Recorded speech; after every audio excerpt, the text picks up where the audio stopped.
लव्य व्यवस्था अध्याय 27। फिर यहोवा ने मूसा से कहा, इस्राएलियों से यह कह कि जब कोई विशेष संकल्प माने तो संकल्प किए हुए प्राणी तेरे ठहराने के अनुसार यहोवा के होंगे। इसलिए यदि वह 20 वर्ष व उससे अधिक और 60 वर्ष से कम अवस्था का पुरुष हो तो उसके लिए पवित्र स्थान के शेकेल के अनुसार 50 शेकेल का रुपया ठहरे, और यदि वह स्त्री हो तो 30 शेकेल ठहरे। फिर यदि उसकी अवस्था 5 वर्ष व उससे अधिक और 20 वर्ष से कम की हो तो लड़के के लिए तो 20 शेकेल और लड़की के लिए 10 शेकेल ठहरे। और यदि उसकी अवस्था 1 महीने व उससे अधिक और 5 वर्ष से कम की हो तो लड़के के लिए तो 5 शेकेल और लड़की के लिए 3 शेकेल ठहरे। फिर यदि उसकी अवस्था 8 वर्ष की व उससे अधिक है तो वह पुरुष हो तो उसके लिए 15 शेकेल और स्त्री हो तो 10 शेकेल ठहरे।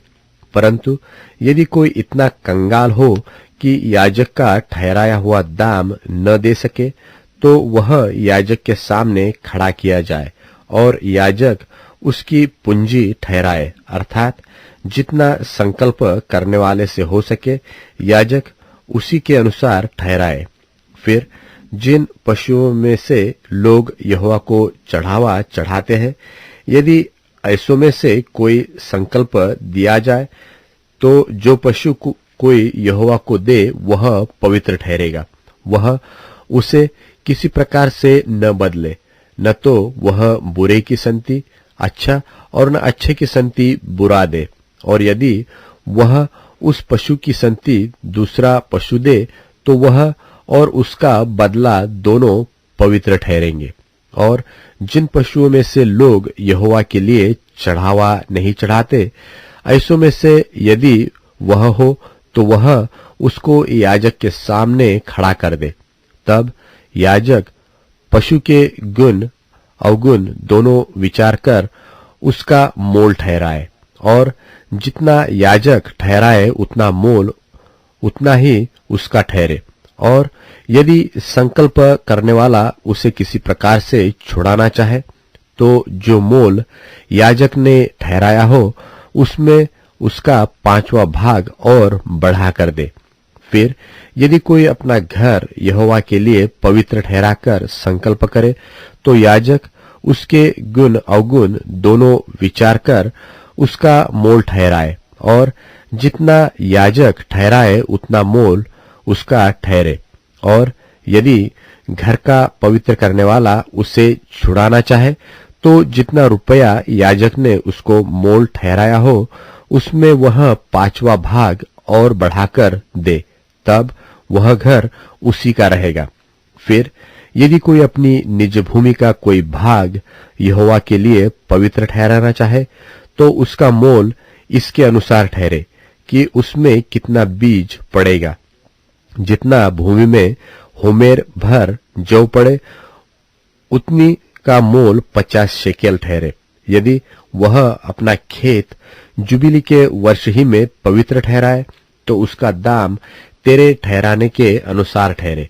और यदि वह अपना खेत जुबिली के वर्ष के बाद पवित्र ठहराए तो जितने वर्ष दूसरे जुबिली के वर्ष के बाकी रहे उन्हीं के अनुसार याजक उसके लिए रुपये का हिसाब करे। तब जितना हिसाब में आए उतना याजक के ठहराने से कम हो।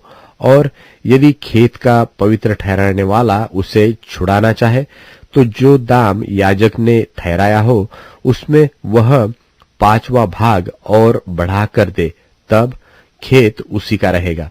और यदि वह खेत को छुड़ाना न चाहे व उसने उसको दूसरे के हाथ बेचा हो तो खेत आगे को कभी न छुड़ाया जाए, परंतु जब वह खेत जुबली के वर्ष में छूटे तब पूरी रीति से अर्पण किए हुए खेत की नाई यहोवा के लिए पवित्र ठहरे, अर्थात वह याजक ही की निज भूमि हो जाए। फिर यदि कोई अपना मोल लिया हुआ खेत जो उसकी निज भूमि के खेतों में का न हो यहोवा के लिए पवित्र ठहराए, तो याजक जुबली के वर्ष तक का हिसाब करके उस मनुष्य के लिए जितना ठहराए उतना ही वह यहोवा के लिए पवित्र जानकर उसी दिन दे दे। और यदि जुबली के वर्ष में वह खेत उसी के अधिकार में जिससे वह मोल लिया गया हो फिर आ जाए, अर्थात जिसकी वह निज भूमि हो उसी की फिर हो जाए, और जिस जिस वस्तु का मोल याजक ठहराए उसका मोल पवित्र स्थान ही के शेकेल के हिसाब से ठहरे, शेकेल 20 गेरा का ठहरे।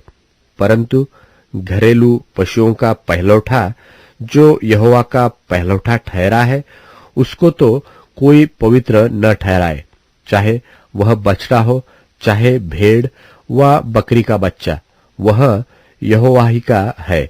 परंतु यदि वह अशुद्ध पशु का हो तो उसका पवित्र ठहराने वाला उसको याजक के ठहराए हुए मोल के अनुसार उसका 5वां भाग और बढ़ाकर छुड़ा सकता है, और यदि वह न छुड़ाया जाए तो याजक के ठहराए हुए मोल पर बेच दिया जाए।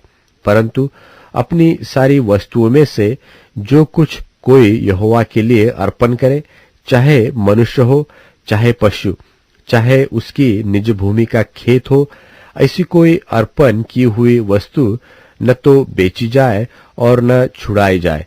जो कुछ अर्पण किया जाए वह यहोवा के लिए परम पवित्र ठहरे। मनुष्यों में से जो कोई अर्पण किया जाए वह छुड़ाया न जाए, निश्चय वह मार डाला जाए। फिर भूमि की उपज का सारा दशमांश, चाहे वह भूमि का बीज हो चाहे वृक्ष का फल, वह यहोवा ही का है, वह यहोवा के लिए पवित्र ठहरे। यदि कोई अपने दशमांश में से कुछ छुड़ाना चाहे तो 5वां भाग बढ़ाकर उसको छुड़ाए। और गाय बैल और भेड़ बकरियां, निदान जो पशु गिनने के लिए लाठी के तले निकल जाने वाले हैं, उनका दशमांश अर्थात 10-10 पीछे एक पशु यहोवा के लिए पवित्र ठहरे।